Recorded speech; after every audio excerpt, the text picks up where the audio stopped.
नमस्कार, मी दिनकर शिंदे. आपण पाहताय डीएस न्यूज. तुमचं मत माझं मत मध्ये आपलं स्वागत. मित्रांनो, महत्वाचा विषय मी घेऊन आलोय. तो म्हणजे असा आहे की आता राज्यामध्ये आणि देशामध्ये निवडणुकीचं वारं वाहू लागलेलं आहे आणि आपल्याच पक्षाला जास्तीत जास्त लोकसभेच्या जागा निवडून आल्या पाहिजेत यासाठी प्रत्येक राजकीय पक्ष प्रयत्न करताना दिसतोय. इतर राज्याचं नाही, परंतु महाराष्ट्राची जर आपण विचार केला तर राज्यामध्ये जे काही घटना सत्तांतराच्या घडलेल्या आहेत, अनेक पक्ष फुटलेले आहेत आणि त्यामुळं नेमकी राज्यामध्ये काय परिस्थिती असेल हे प्रत्येकाला कोणालाही अंदाज बांधणं हे आता अशक्य झालेलं आहे. राजकीय विश्लेषकांशी जरी आपण चर्चा केली तर तेही याचा अंदाज बांधू शकत नाहीयेत. कारण काय झालंय की उद्धव ठाकरे यांची शिवसेना फुटलेली आहे, शरद पवार यांचा राष्ट्रवादी काँग्रेस फुटलेला आहे. तसं जर वरवर पाहिलं तर एकनाथराव शिंदे आणि अजितदादा पवार हे भारतीय जनता पार्टी सोबत गेल्यानंतर शरद पवार यांची ताकद कमी झाल्यासारखी दिसते, उद्धव ठाकरे यांची ताकद कमी झाल्यासारखी दिसते. पण परिस्थिती तशी आहे का? तर ज्यावेळेस आपण अंदाज घेतो किंवा माहिती घेतो त्यावेळेस उलट चित्र आपल्याला पाहायला मिळते. उद्धव ठाकरे यांची शिवसेना फुटून एकनाथराव शिंदे भारतीय जनता पार्टी सोबत जरी गेले असले तरी उद्धव ठाकरे यांची लोकप्रियता वाढलेली आहे आणि ते जे उमेदवार देतील त्याच्या पाठीमागे मतदार राहतील अशी एक मानसिकता मतदारांची या ठिकाणी झालेली दिसते. आणि दुसरी, शरदचंद्र पवार यांचा राष्ट्रवादी पक्ष फुटून अजित पवार जरी भारतीय जनता पार्टी सोबत गेले असले तरी शरद पवार यांची ताकद वाढलेलं सुद्धा आपल्या लक्षात येत आहे. कारण सहानुभूती ही शरद पवारांच्या सोबत आहे आणि मग पक्ष जरी फुटले असले तरी व्यक्तीकडे बघून ते मतदान होणार आहे. आणि मग उद्धव ठाकरे शरद पवार यांचे दोन्ही पक्ष हे ताकदीनं महाराष्ट्रामध्ये लोकसभेला निवडणुकीला सामोरं जात आहेत हे आपल्या लक्षात येत आहे. पण दुसरी बाजू जर आपण पाहिली तर भारतीय जनता पार्टीचं देशामध्ये सरकार आहे, राज्यामध्ये सुद्धा ते सरकारमध्ये आहेत आणि त्यांनीच शिवसेना आणि राष्ट्रवादी काँग्रेस फोडून मातब्बर नेते असलेले एकनाथराव शिंदे, अजित पवार यांच्या सोबतचे आमदार भारतीय जनता पार्टी सोबत घेतलेले आणि महायुती केलेली आहे. मग या सगळ्यांची ताकद जर अशी वरवर पाहिली तर असं वाटतं की महायुतीचे जास्त खासदार निवडून येतील, परंतु तसं चित्र राज्यात दिसत नाही. त्याचे अनेक कारण आहेत आणि त्याच्यामध्ये एक मोठं कारण ते घडलंय ते म्हणजे मराठा आणि ओबीसीचा वाद. आता हा मराठा आणि ओबीसी यांचा वाद कशामुळे लागला हा तुम्ही सगळे मी जाणकार आहोत. मराठा समाजाच्या आरक्षणाचा मनोज जरांगे पाटलांनी जो लढा उभा केला त्याला छगनराव भुजबळ हे ओबीसी नेते म्हणून त्यांनी त्याला विरोध केला आणि परिणामी या राज्यामध्ये मराठा विरोधक ओबीसी असा वाद निर्माण करण्याचा प्रयत्न सत्ताधाऱ्यांकडून झालेला आहे. आणि म्हणून त्याचा फायदा जरी दोन गट विभागले गेले असले, जातीमध्ये जरी विभागले गेले असले तर या दोन्ही मतदारांचा आपल्या पक्षाला आता जास्तीत जास्त फायदा झाला पाहिजे याची रणनीती महायुती आखताना दिसतंय आणि त्यातल्या त्यात भारतीय जनता पार्टी. हे सांगण्याचं कारण असं आहे की आता मराठा समाज तर भारतीय जनता पार्टीच्या पूर्ण विरोधात गेलेला आहे. ठीक आहे, काही उमेदवार मराठा समाजाचे जे भारतीय जनता पार्टी आणि महायुती सोबत असतील त्यांच्यासोबत त्यांना मानणारा आणि आपल्या समाजासोबत न जाता पक्षाला प्रिय मानणारा हा मतदार मराठा समाजाचा त्यांच्यासोबत काही अंशी जाईल. त्याच पद्धतीनं छगनराव भुजबळ हे जरी ओबीसीचे नेते असले आणि ते जरी अजित पवार गटाचे असले तरी सगळा ओबीसी भारतीय जनता पार्टी आणि महायुतीकडे येईल अशी जी अपेक्षा होती महायुतीची ती या ठिकाणी पोल ठरताना दिसतेय. त्याचं कारण असं आहे की ओबीसी प्रवर्गामध्ये 300-350 पेक्षा अधिक जातीचे लोक येत आहेत, धर्माचे लोक येतात आणि छगनराव भुजबळ हे जरी ओबीसी म्हणून त्या ठिकाणी नेतृत्व करत असले तरी त्या ओबीसी जातीमधल्या अनेक जातींचे समाजाचे लोक हे भुजबळ साहेबांना आपला नेता मानत नाहीत आणि परिणामी आपल्यावर सुद्धा ओबीसी मध्ये अन्याय झालाय आणि तो छगनराव भुजबळ यांनीच केलाय असा जो काही संदेश त्यांच्यामध्ये गेलाय. त्यामुळे तो ओबीसी समाज हा भारतीय जनता पार्टी महायुतीच्या विरोधात जाताना आपल्याला पाहायला मिळतोय. मग परिणामी हे कुठं जाणार मतदार?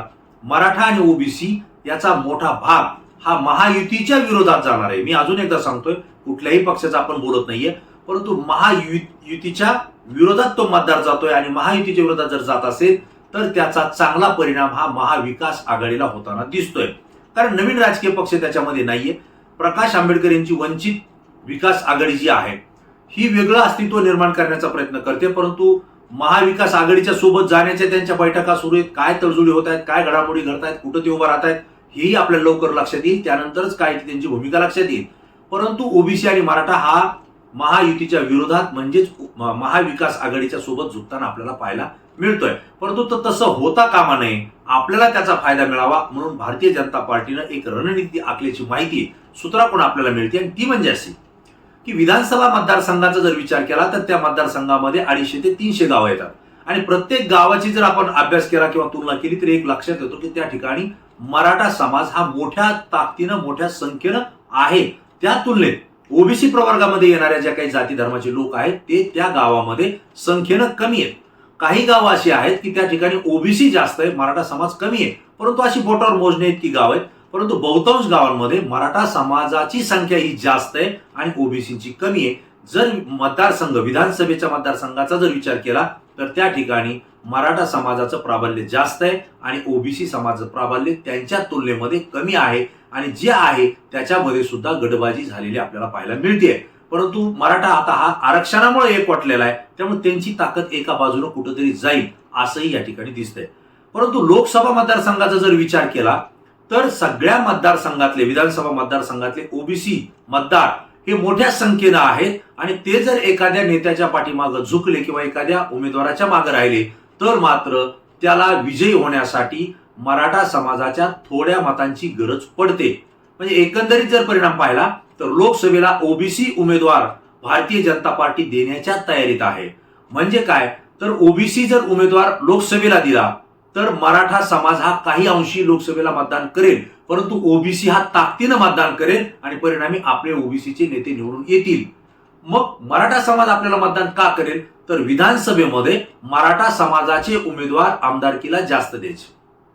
बघा सूत्र, म्हणजे विधानसभेला जर मराठा नेते जर आमदार म्हणून त्या ठिकाणी उमेदवार दिले तर त्यामुळे मराठा समाज हा आपल्या पार्टीसोबत आपल्या युतीसोबत राहील आणि मग परिणाम असा होईल की ओबीसीचं मतदान जास्तीचं होईल आणि सगळ्या मराठा मतदारांचं सुद्धा विधानसभेला मराठा उमेदवार असल्यामुळं तेही आपल्या बाजूला झुकेल आणि परिणामी आपला उमेदवार विजयी होईल. आणि म्हणून एक सूत्र, एक रणनीती भारतीय जनता पार्टी आखत असल्याची माहिती आपल्याला अधिकृत सूत्राकडून या ठिकाणी मिळते आणि ती म्हणजे असे की जास्तीत जास्त ओबीसीचे नेते हे लोकसभेला उमेदवार द्यायचे आणि जास्तीत जास्त मराठा समाज हे विधानसभेला उभा करायचा, ही रणनीती आहे. मग आता या रणनीतीचा भारतीय जनता पार्टीला आणि महायुतीला फायदा होईल का? तर मित्रांनो, काय झालंय की महाविकास आघाडीमध्ये सुद्धा याच पद्धतीनं तयारी केली जाते. कारण हे जे काही ओबीसी विरुद्ध मराठा वाद निर्माण झालेला आहे तसा तो वाद निर्माण झालेला नाही, परंतु ज्या मतांचं ध्रुवीकरण केलेलं आहे याचा परिणाम या निवडणुकीत काय होईल भल्या अंदाज बांधता येत नाही, मी यापूर्वी सांगितलं. परंतु जर तसं होत असेल तर दोन्ही समाजाला आपल्याला खुश ठेवू नये आणि दोन्ही मतं आपल्याला घेतल्याशिवाय आपण विजय होऊ शकत नाही, हे सगळ्या राजकीय पक्षाला माहिती आहे. जरी ओबीसी नेता उभा केला, ओबीसी उमेदवार उभा केला तरी मराठा समाजाची मतं घेतल्याशिवाय तो विजयी होऊ शकत नाही आणि मराठा जरी उमेदवार उभा केला तरी ओबीसीची मतं त्याला पडल्याशिवाय तो विजयी होणार नाही. हे महाराष्ट्रातलं चित्र आहे. काहीच मतदारसंघ असे आहेत की त्या ठिकाणी मराठा उमेदवार हा मराठा दिल्यानंतरच विजयी होतो आणि जिथं ओबीसी आहे तिथं ओबीसी दिला तरच तो विजयी होतो, असे काही मोजके मतदारसंघ आहेत. परंतु मित्रांनो, हे सगळं जरी असलं तरी उमेदवारांची संख्या किती आणि कोणता पक्ष कोणता उमेदवार टाकतो यावर सगळं काही अवलंबून आहे. आणि म्हणून महाविकास आघाडीकडून सुद्धा असाच प्रयत्न केला जातोय की ज्या ठिकाणी महायुती ही ओबीसी उमेदवार देईल त्यावेळेस मतांची गोळाबेरीज पाहता त्याचा प्रतिस्पर्धी म्हणून ओबीसी उमेदवार द्यायचा की मराठा समाजाचा द्यायचा, खुल्या प्रवर्गाचा द्यायचा, याची सुद्धा रणनीती महाविकास आघाडीनं आखलेली आहे आणि त्यांची सुद्धा उमेदवाराची यादी तयार आहे. एका जागेवर दोन दोन उमेदवाराचे पर्याय ठेवलेले आहेत महायुतीनं सुद्धा आणि महाविकास आघाडीनं सुद्धा. परंतु भारतीय जनता पार्टीनं देशातल्या लोकसभेच्या उमेदवाराची पहिली यादी जाहीर केली आहे, म्हणजे आघाडीवर आहे की आम्ही उमेदवार जाहीर करतोय. तसं इंडिया आघाडी असेल किंवा महाविकास आघाडी राज्यातली असेल यांनी अद्यापर्यंत कुठले उमेदवार घोषित केलेले नाहीत. ते महायुती कोणते उमेदवार देत आहेत यानुसार या ठिकाणी सुद्धा उमेदवार काही ठरले जाण्याची शक्यता आहे. आणि म्हणून एका मतदारसंघामध्ये एका लोकसभेला ओबीसी आणि मराठा अशा पद्धतीच्या उमेदवारांची जोड ठेवलेली आहे. आणि येणाऱ्या या लोकसभेच्या निवडणुकीमध्ये भारतीय जनता पार्टीकडून लोकसभेला ओबीसी तर विधानसभेला म्हणजेच आमदारकीला मराठा उमेदवार देण्याची रणनीती त्या ठिकाणी आहे. आणि ज्या ठिकाणी मराठा समाजाचं प्राबल्य त्या ठिकाणी आहे त्या ठिकाणी मात्र लोकसभेला मराठा उमेदवार आणि मग खाली विधानसभा ज्या आहेत त्यामधल्या काही मतदारसंघामध्ये ओबीसीला प्राधान्य द्यायचं, हेही भारतीय जनता पार्टीची रणनीती असल्याची माहिती आपल्याला मिळते. यासोबत मग एकनाथराव शिंदे यांची शिवसेना आली, अजितदादा पवार यांचे राष्ट्रवादी आली, हे सुद्धा त्याच नीतीनं त्या ठिकाणी काम करताना आपल्याला पाहायला मिळत आहे. परंतु मित्रांनो, हे जरी होत असलं तर जरांगे पाटील पुढची रणनीती मराठा समाजाची काय आखतायत आणि काय जाहीर करतायत याकडे संपूर्ण राज्यकर्त्यांचं लक्ष लागलेलं आहे, सगळ्या राजकीय पक्षांचं लक्ष लागलंय. जरांगे पाटलांनी अजूनही सरकारला अल्टिमेटम दिलेलं आहे की 9 ते 10 मार्च पर्यंत आम्ही तुमची वाट पाहतोय.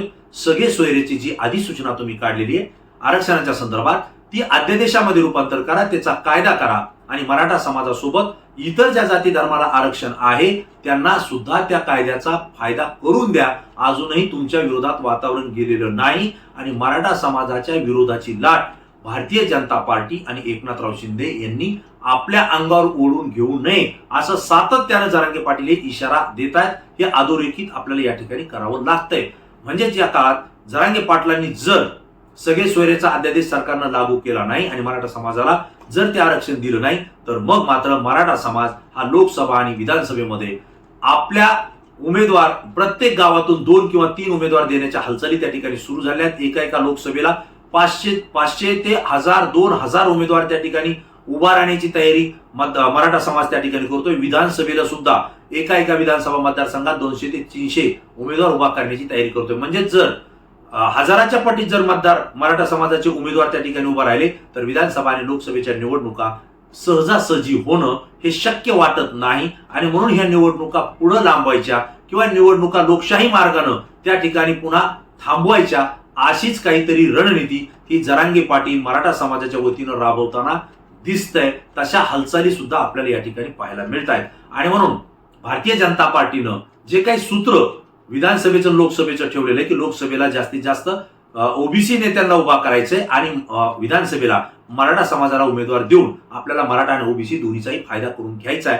ही जी रणनीती आखली असेल, एक अंदाज आहे, हा एक माहिती आहे, जर अशी आखली असेल तर भारतीय जनता पार्टीला याचा फायदा होईल का हा प्रश्न मी तुम्हाला विचारतोय. आणि महाविकास आघाडी जे की शरद पवार असतील किंवा उद्धव ठाकरे असतील किंवा काँग्रेस भारती असतील यांनी सुद्धा अशाच पद्धतीची रणनीती आखलेली आहे. त्यांच्यासोबत प्रकाश आंबेडकर आज आहेत परंतु ते राहतील की नाही यावर सगळं काही अवलंबून असेल.